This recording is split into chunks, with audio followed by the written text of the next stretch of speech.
जय श्री सीताराम। श्री वर नारायण नारायण नारायण, लक्ष्मी नारायण नारायण नारायण, भजमन नारायण नारायण नारायण, श्रीवर नारायण नारायण, भजमन नारायण नारायण नारायण। चैत मास की शुक्ल पक्ष की जो एकादशी होती है उसे कामदा एकादशी कहते हैं। यह एकादशी 29 मार्च को है। उसकी कथा इस प्रकार है। धर्मराज युधिष्ठिर कहने लगे, हे भगवान, मैं आपको कोटि कोटि नमस्कार करता हूँ। अब आप कृपा करके चैत्र शुक्ल एकादशी का महात्म्य कहिए।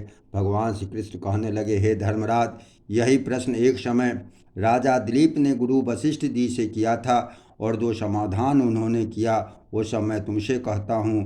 प्राचीन काल में भोगीपुर नामक एक नगर था। वहाँ पर अनेक ऐश्वर्यों से युक्त पुंडरीक नाम का एक राजा राज्य करता था। भोगीपुर नगर में अनेक अप्सरा, किन्नर और गंधर्व वास करते थे।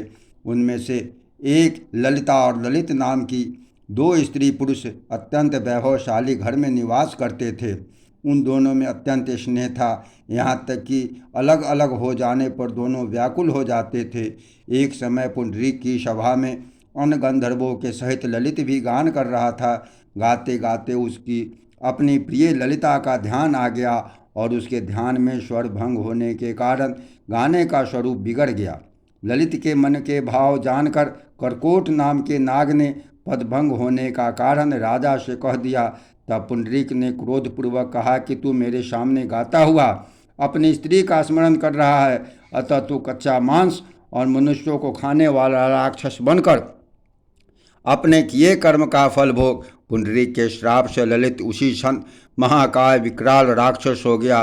इसका मुख अत्यंत भयंकर, नेत्र सूर्य चंद्रमा की तरह प्रदीप्त और मुख से अग्नि निकलने लगी।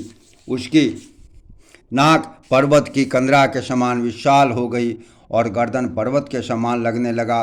सिर के बाल पर्वतों पर खड़े वृक्षों के समान लगने लगे तथा भुजाएं अत्यंत लंबी हो गई। कुल मिलाकर उसका शरीर 8 योजन के विस्तार में हो गया। इस प्रकार राक्षस होकर वह अनेक प्रकार के दुख भोगने लगा। जब उसकी प्रियतमा ललिता को यह सब वृतांत मालूम हुआ तो उसको अत्यंत खेद हुआ और वह अपने पति के उद्धार का यत्न सोचने लगी। वह राक्षस अनेक प्रकार के घोर दुख सहता हुआ घने जंगलों में रहने लगा। उसकी स्त्री उसके पीछे पीछे जाती और अनेक प्रकार से विलाप करती रहती। एक बार ललिता अपने पति के पीछे घूमते घूमते विंध्याचल पर्वत पर चली गई, जहाँ पर श्रृंगी ऋषि का आश्रम था। ललिता शीघ्र ही श्रृंगी ऋषि के आश्रम में गई। वहाँ जाकर विनीत भाव से प्रार्थना करने लगी। उसे देखकर श्रृंगी ऋषि बोले, हे सुभगे, तुम कौन हो? यहाँ किस लिए आई हो? ललिता बोली, हे मुने, मेरा नाम ललिता है। मेरा पति राजा पुंडरीक के श्राप से विशालकाय राक्षस हो गया है। इसका मुझको महान दुख है। उसके उद्धार का कोई उपाय बतलाइए। श्रृंगी ऋषि बोले, हे गंधर्व कन्या, अब चैत्र मास के शुक्ल पक्ष की एकादशी आने वाली है, जिसका नाम कामदा एकादशी है। इसका व्रत करने से मनुष्य के सभी कार्य सिद्ध होते हैं। यदि तू कामदा एकादशी का व्रत कर उसके पुण्य का फल अपने पति को दे दे तो शीघ्र ही वह राक्षस योनि से मुक्त हो जाएगा। राजा का श्राप भी अवश्य में वो शांत हो जाएगा। मुनि के ऐसे वचन सुनकर ललिता ने चैत्र शुक्ल एकादशी आने पर उसका व्रत किया। द्वादशी को ब्राह्मणों के सामने अपने व्रत का फल अपने पति को देते हुए भगवान से इस प्रकार प्रार्थना करने लगी, हे प्रभु, मैंने जो यह व्रत किया इसका फल मेरे पति देव को प्राप्त हो, जिससे वह राक्षस योनि से मुक्त हो जाए। एकादशी का फल देते हैं उसका पति राक्षस योनि से मुक्त होकर अपने पुराने स्वरूप को प्राप्त हुआ।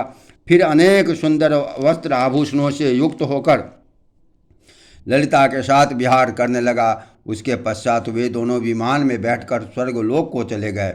मुनि वशिष्ठ कहने लगे, हे राजन, इस व्रत को विधि पूर्वक करने से समस्त पाप नाश को प्राप्त होते हैं तथा राक्षस आदि की जो छोटी छोटी दुष्ट योनियां हैं उससे भी इंसान छूट जाता है।